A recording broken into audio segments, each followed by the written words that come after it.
কিছু ঠিক আছে?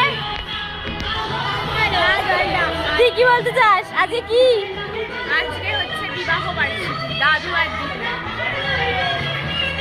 তাদের উপলক্ষ মানে কিছু হচ্ছে যখন ওনাদের বিয়ে হয়েছিল তখন আমরা ছিলাম না, আমরা ওনাদের বিয়ে দেখতে পাই, তার জন্য আর একবার করে বিয়ে উদযাপন করা হয়েছে।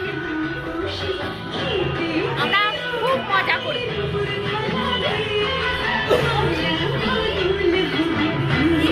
মৌলি আজকে কি? মৌলি বড় মামা এবং বড় মাইমার অ্যানিভার্সারি। কি বলতে চাস?